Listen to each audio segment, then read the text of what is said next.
tout ce petit monde mélangé, en fait, finalement, passe un bon moment au sein du Hellfest, sans agressivité ni compétition outre mesure, donc c'est ça qui est chouette d'avoir réussi à faire. Ouais. Monsieur Ben Barbeau, bonjour. Bonjour. Salut Ben, je suis ravi que tu nous accueilles chez toi. On connaît tous finalement le site du festival qu'est le Hellfest. Vous avez fait un superbe boulot ici, parce que c'est un petit coin de paradis quand même. Ouais, on a trouvé une bonne quiétude. Ça s'est trouvé facilement, à notre activité un lieu comme celui-ci. Très énergique, ouais. Non, c'est pareil, c'est des accidents de la vie qui m'ont fait rencontrer en fait Madame Dano, qui est qui était la veuve de Serge Dano, le réalisateur et créateur du Manège Enchanté, le dessin animé que les anciennes générations ont bien connu. Fais gaffe si tu me regardes sur l'ancienne génération. Non, mais donc c'était une opportunité à saisir. Elle est évidemment comme ça au pied de la Sèvre, une superbe bâtisse qu'on a réussi à rénover et qui permet à tous les gens qui travaillent ici, à tous les salariés, de profiter d'un cadre relativement agréable, je pense, quoi. Ouais. Au-delà du côté agréable, ça incarne l'esprit du Hellfest. C'est vrai, quand on arrive pour la première fois ici, il y a ce côté, j'allais dire un peu mirage, soit on est porté par une ambiance. Je voulais démarrer cette émission avec, et c'est pas pour te flatter, mais j'allais dire de l'histoire à la légende. Et c'est vrai qu'on a eu, à Nantes en tout cas, des expériences qui sont devenues des légendes. Le Hellfest aujourd'hui est une légende. Ça veut dire qu'il a transcendé l'histoire. T'en es conscient, cher Ben ? Je ne sais pas si j'utiliserai le mot de légende, mais non, c'est un pan de l'histoire pour Clisson. C'est une réalité, j'en ai conscience maintenant. Après, le temps nous dira si effectivement il aura définitivement marqué une époque et s'il aura marqué son siècle, entre guillemets. On a investi effectivement massivement à travers ce festival, à travers cette culture. Alors c'est ça qui est un peu paradoxal, parce qu'au début de l'aventure, l'esthétique du festival et de la musique qui est représentée n'était pas forcément celle qu'on imaginait, qui collait le mieux à l'esprit clissonnais de cette ville un peu à l'italienne, entre guillemets, très calme, très romantique, etc.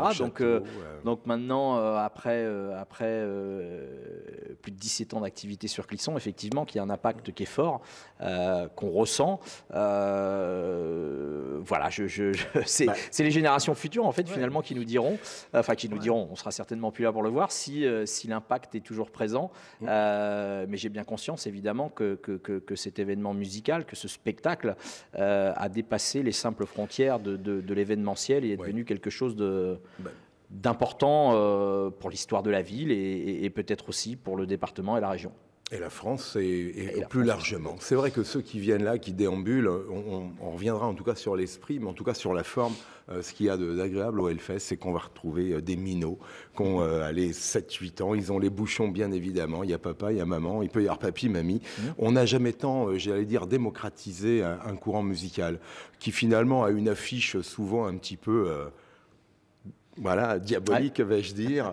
Et c'est la fête, c'est une communion, le Hellfest. Moi, je trouve que c'est même plus un festival. Au niveau du public, ça, on en avait conscience depuis le début. C'est une vraie musique populaire, malgré son absence de reconnaissance dans une grande partie des médias, que ce soit télévision, journaux, radio. On avait conscience que c'était adressé, entre guillemets, comme le disait Hergé, de 7 à 77 ans, entre guillemets.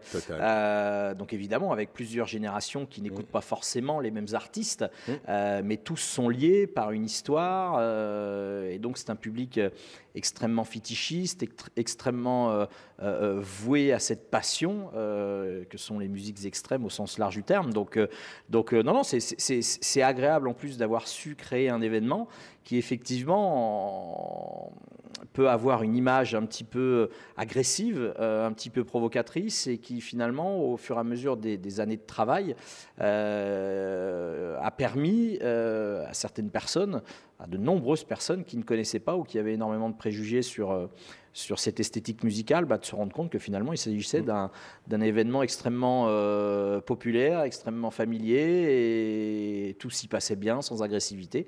Donc voilà, ça c'est un gros coup de chapeau à toutes les équipes de toute façon qui ont œuvré pour faire tout ça. Ouais. Justement, tu parlais de la vieille génération avec le manège enchanté. Arg. C'est vrai que j'allais dire, si on t'avait offert un disque de Carlos à l'époque, parce que si on va lire dans Wikipédia, il y a cette référence au AC/DC. On était d'une génération où déjà AC/DC nous avait envahi. L'EMI ici, puisqu'il y a un grand trophée, le premier Motorhead, les Judas Priest venaient finalement claironner à nos oreilles ce courant musical qui était vraiment monté. Et j'allais dire, c'est vrai que la presse, la télévision, le petit journal, on va saluer aussi Barthez, il a su à un moment, je dirais aussi enjoliver cette bonne humeur, cette communion que j'évoquais tout à l'heure. C'est important cette relation que tu as eue aussi avec les médias qui se sont accaparés. Ouais, ça a été un peu compliqué sur le début de notre aventure comment dire, d'essayer de les mobiliser autour de l'événement et de son aspect culturel. Donc certains médias, effectivement, sont plutôt arrivés chez nous avec cette idée en tête qu'on pouvait parfois faire des images qui étaient un peu décalées, un peu dérangeantes, etc. Et que c'était finalement aussi, on parlait de Yann Barthès par exemple, un moyen pour eux un voyeurisme nécessaire. Et puis, il y avait un côté un petit peu décalé qui lui plaisait lui aussi, c'est-à-dire qu'on s'est, je pense, et son émission et notre festival fait de la pub commune. Donc après, à savoir si effectivement l'esthétique en tant que telle, pour son aspect culturel, est assez bien mis en avant. Je pense pas au début, parce qu'effectivement, on venait surtout voir ce public un petit peu provoquant, un petit peu, voilà, parfois. On a beaucoup de cadres dynamiques qui se travestissent, mais toujours très gentils. Donc c'est effectivement de super profils à filmer. Et puis il y a eu divers événements qui ont permis de mettre en lumière finalement le festival, non pas au début comme je te le disais par rapport à ses qualités culturelles, mais voilà, on a eu un certain nombre d'hommes et de femmes politiques qui se sont mêlés à diverses, entre guillemets, comment expliquer, enfin, il y a eu différents petits événements qui leur ont permis de se manifester vis-à-vis de nous, et ça a fait monter un petit peu, comment dire, l'intérêt des médias sur cet événement, et puis voilà, au fur et à mesure, il y a quelque chose qui s'est passé, et maintenant, effectivement, on a bien conscience que le festival est extrêmement couvert par toute la presse, et de là à dire que le Hellfest a réussi entièrement à faire en sorte que ces musiques-là soient démocratisées, j'irai pas jusque-là, mais du moins à les rendre peut-être voilà, un peu plus en lumière. Alors, on va rappeler un chiffre quand même. Je crois que quand tu as quand vous avez toutes les équipes mis en vente les places, il faut pas longtemps pour les réserver. Donc ça va vite quand même. Ouais. Ce qui veut dire qu'il y a quand même ce grand succès. Oui, bien sûr, bien sûr. Ouais. Je voulais aussi symboliser ton travail. Moi, j'avais rencontré quelqu'un que tu connais, il s'appelle Fred, il est vigneron. Et j'aime bien quand les autres parlent des autres également, parce qu'il était dithyrambique, l'ami Fred, pour ceux qui le connaissent, on va le saluer. Et c'est vrai qu'il y a eu un grand travail, et c'est cette histoire, quand j'évoquais, d'histoire à légende, mais c'est ton clin d'œil sur le père de famille. J'aime bien ta grande famille du Hellfest. Il y a énormément de bénévoles. Et aujourd'hui, ici, sur la grande région, entre Clisson et Nantes, on croise toujours quelqu'un qui est bénévole au Hellfest. C'est magique quand même, ça aussi. Ouais, cette envie, ce territoire à s'accaparer cela. C'est quoi qu'il arrive, la clé du succès de n'importe quel événement. C'est partagé. Lorsqu'on parle, le Hellfest est sur une esthétique musicale très particulière, mais ça reste un événement de territoire qui a un impact fort sur le territoire. Il est évident qu'un tel événement ne se développe pas comme a pu se développer le Hellfest si aujourd'hui les gens du territoire, les gens qui font vivre le territoire, ne se l'accaparent pas, entre guillemets. Et ça a été effectivement notre chance au sein du festival, c'est d'avoir su mobiliser un certain nombre de personnes autour du projet, d'avoir su les impliquer de façon à ce que eux aussi puissent ressentir qu'ils mettaient une pierre à l'édifice et que cet édifice commun, finalement, certes, il est managé par une association, c'est la nôtre, mais qu'il appartient un petit peu à tout le monde, dont à eux, et qu'on n'est pas obligé, effectivement, en plus d'être fan de cette musique pour s'y investir. Il s'agit juste plutôt d'aimer l'aventure humaine, d'aimer les contacts, les défis. Et voilà, petit à petit, aujourd'hui, l'an passé, c'est 5000 bénévoles qui sont venus participer sur le festival, qui reviennent inlassablement. On a une liste d'attente, justement, qui est assez phénoménale. On ne peut pas donner des tâches à tous les bénévoles qui le souhaiteraient. Donc non, moi qui suis un enfant de Clisson, avoir réussi effectivement, encore une fois, sur une esthétique musicale qui n'était pas gagnée d'avance, à mobiliser autant d'énergie et à faire en sorte qu'autant de gens couplent cette énergie pour donner quelque chose d'aussi phénoménal, c'est une grande fierté, évidemment. C'est ça, être un papa, comme on dit chez nous. Il y a un rêve peut-être il y en a peut-être d'autres, mais j'allais dire, c'est vrai que ce premier disque ACDC, c'est un groupe qui n'est pas venu au Hellfest. Ils viendront un jour, t'y crois? C'est pas perdu? J'en sais rien parce que je cherche le scoop. Non, je dis pas que l'intérêt n'est pas là, évidemment. C'est compliqué de faire. Et si une occasion se présentait, une opportunité se présentait, je ne dis pas que je l'étudierais pas. Je serais fou de pas le faire. Non, après, on n'a pas d'infos pour l'instant. Le groupe, c'est compliqué. Arrive à un âge plutôt avancé. Le chanteur qui a des problèmes de vocalise. Donc tant qu'on est un petit peu dans le flou, mais évidemment, si demain une opportunité, on sait très bien que beaucoup de gens attendent ça. Donc c'est un petit clin d'œil pour évoquer aussi cette programmation, parce que là aussi, c'est une grande scène, j'allais dire internationale, quoi qu'il en soit, qui fait la part belle, forcément aussi à des groupes locaux. Moi, j'ai souvenir un Black Bomba extraordinaire, des gars de Saint-Nazaire, et on va croiser, comme je te l'évoquais, Deep Purple. Voilà, la légende, elle est là malgré tout. L'histoire et la légende se côtoient ici au Hellfest. Ouais, il y a toujours eu un mix. Maintenant, c'est intéressant parce qu'on arrive dans une musique qui est née dans les années 70 et donc on arrive 50 ans après à mixer différentes générations d'artistes. Ça, c'est formidable, je trouve. Ça serait réducteur de penser qu'au Hellfest, il n'y a que quelques styles de musique. Non, c'est extrêmement varié. Il y en a absolument pour tous les goûts. Et donc, oui, voir maintenant se mêler des artistes qui ont fait partie des premières vagues pionnières, entre guillemets, en matière de musique extrême, côtoyer les plus jeunes qui ont, oui, certainement un peu plus d'agressivité encore dans leurs morceaux, qui plaisent effectivement à une génération plus actuelle. Et tout ce petit monde mélangé, en fait, finalement, passe un bon moment au sein du Hellfest, sans agressivité ni compétition outre mesure, donc c'est ça qui est chouette d'avoir réussi à faire. Ouais. Alors, je vais aussi singulariser tes équipes, parce que bon, le camping, tout le monde le connaît, nous on adore déambuler dans le camping, c'est un haut lieu dans le grand lieu. Grande intelligence aussi de savoir satisfaire la restauration, votre pôle des assiettes du monde, j'allais dire, je ne sais plus comment vous l'avez appelé, mais on mange bien. Ça a du goût. Et je veux dire, quand on passe un moment et qu'on est là fédéré en famille ou avec nos amis, le Hellfest, c'est aussi cette reconnaissance de la qualité. Vous avez su non pas nous satisfaire avec du bas de gamme, mais avec de l'intelligence et une belle restauration. Bravo, quoi. Ouais, la recette du festival a toujours été portée par des ambitions assez fortes. C'est plus que des petits détails. De qualité, effectivement. Beaucoup de personnes, effectivement, nous louent le soin du détail qu'on peut apporter à chaque élément qui est organisé sur le festival. La restauration en fait partie, évidemment. La scénographie, énormément d'autres choses qui apportent à l'expérience finale. Voilà, on a bien conscience qu'aujourd'hui, les festivals des années 80, 70, où effectivement, seul comptait la présence de l'artiste sur le podium, entre guillemets, c'est fini et les gens sont maintenant à la recherche d'une expérience plus globale, avec des qualités de service qui sont importantes, qui sont parfois coûteuses. Le Hellfest aussi, j'en ai bien conscience, n'est pas un festival qui est accessible pour tout le monde. Alors je relativiserai mes propos en rappelant qu'il est aussi le festival le moins bien subventionné de France au vu de son ampleur. Hein, attention, hein. C'est une donnée importante. Hein. Le Hellfest, et on en est fiers ici, a réussi à trouver effectivement un modèle économique viable sans l'apport d'argent public. Et c'est extrêmement rare. C'est extrêmement rare. Donc on en est particulièrement fiers. Et donc oui, comme je te le disais, chaque membre de l'organisation, hein, qu'il soit salarié ou qu'il soit bénévole, apporte beaucoup d'attention, mais beaucoup d'énergie dans son travail, dans sa réflexion même au niveau de la préparation, pour essayer d'offrir aux festivaliers la meilleure expérience possible. Et je sais que d'année en année, des retours nous sont faits.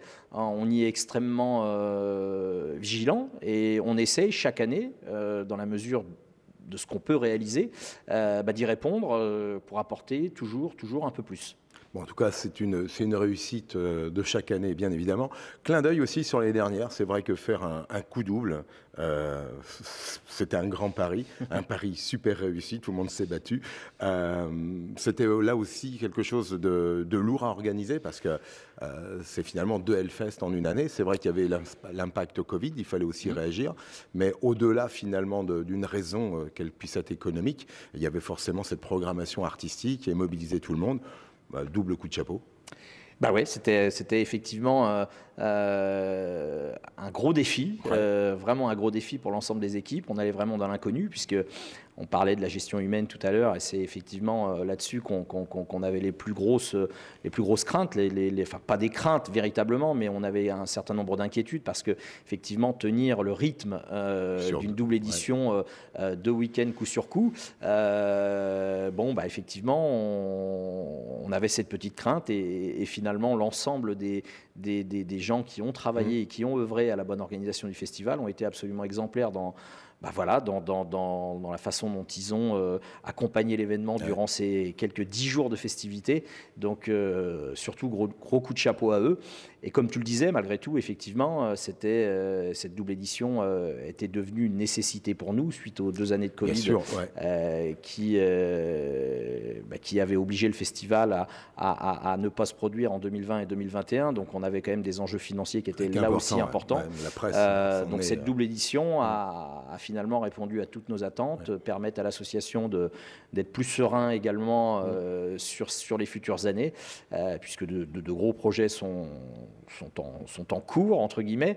Donc voilà, on est bien reparti. Je voulais terminer deux petites questions, mais c'est vrai que climato-sensible, il faut le savoir. Climato-sensible, quand il pleut, c'est compliqué. Et quand il fait trop sec, vous avez bien su réagir. Ouais. Dieu qu'elles étaient bonnes, hein, ces grandes arches. On est bien d'accord. La douche indispensable. Ouais. C'est ça, on joue quand même aussi avec, je dirais, les forces civiles, parce que il y a quand même du monde à gérer. On est sur une influence plus de 100 000, c'est ça à peu près 60 000 par jour. 60 000 par jour. Ouais, auquel il faut rajouter effectivement les bénévoles, les journalistes, etc. Donc on est plutôt aux alentours des 70 000 personnes par jour. Donc c'est vrai que quand on a des conditions climatiques extrêmes, comme on a pu connaître l'année dernière, donc sur le premier week-end, une canicule, il faisait chaud, ouais. Et sur le deuxième week-end de la flotte, ça demande beaucoup de travail et beaucoup d'énergie à l'ensemble des gens qui travaillent. Et Dieu sait si... voilà.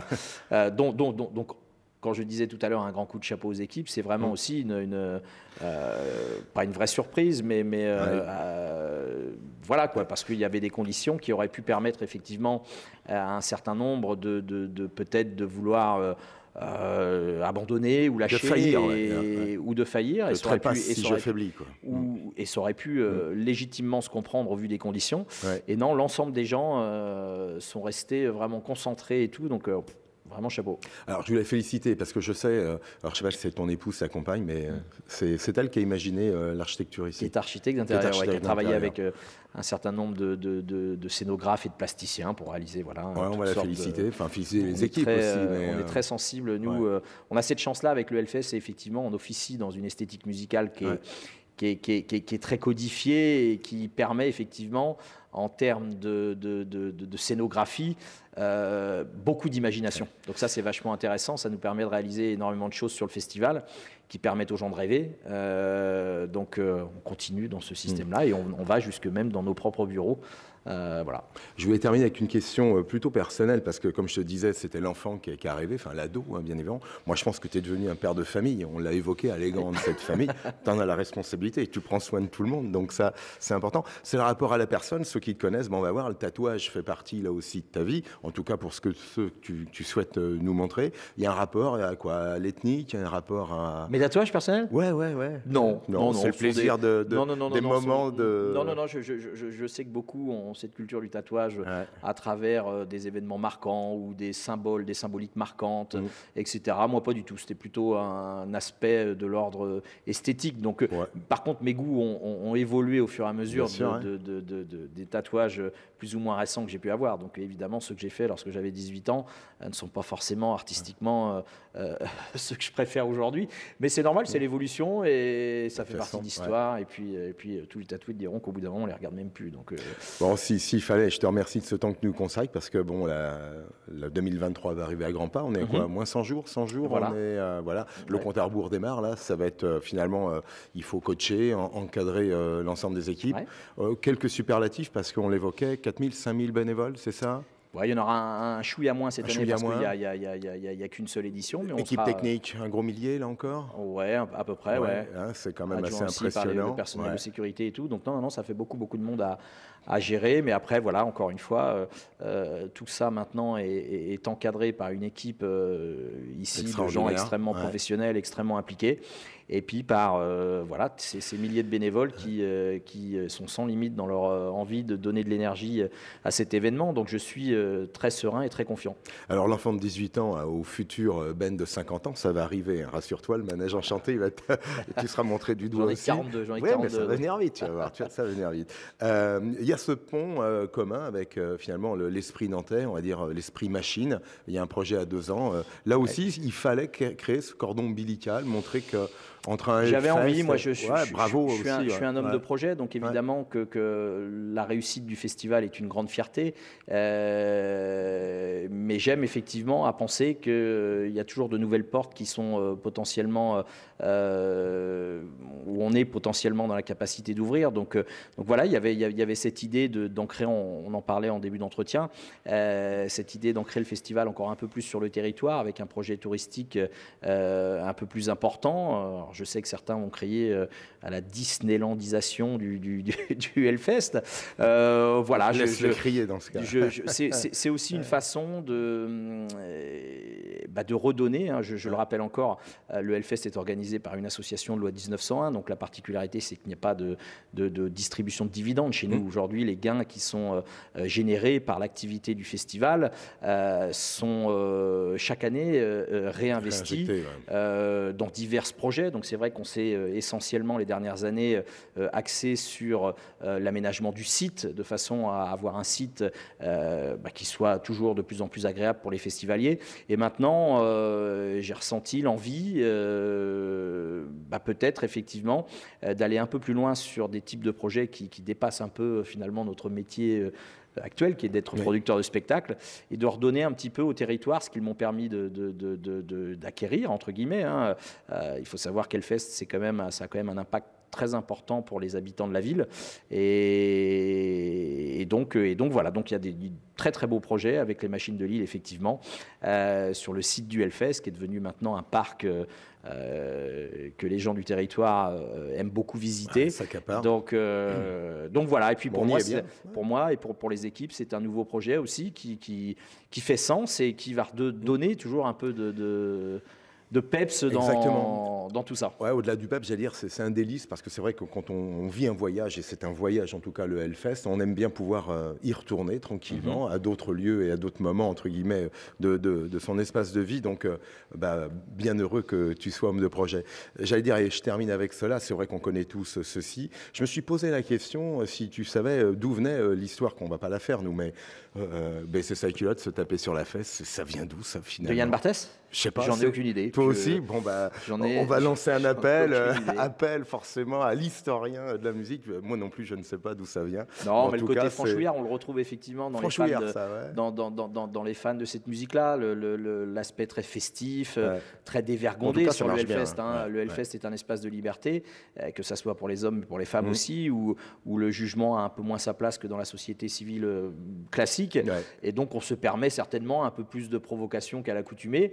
Et on adore. Et voilà, et donc je pense que ça s'est fait naturellement. Peut-être la première personne qui l'a fait, j'en sais rien. C'était pas moi. Voilà, il va y avoir une caméra qui passait par là. Certainement. Donc... Ben, j'étais ravi. Merci. Je ne vais pas t'encombrer plus longuement. Merci pour NTV Nantes. Maintenant, on le prononce un peu à l'anglais chez nous aussi. Et c'était un bon moment. Et puis, vive le Hellfest. Et puis, merci en tout cas de ta gentillesse. Merci. Salut.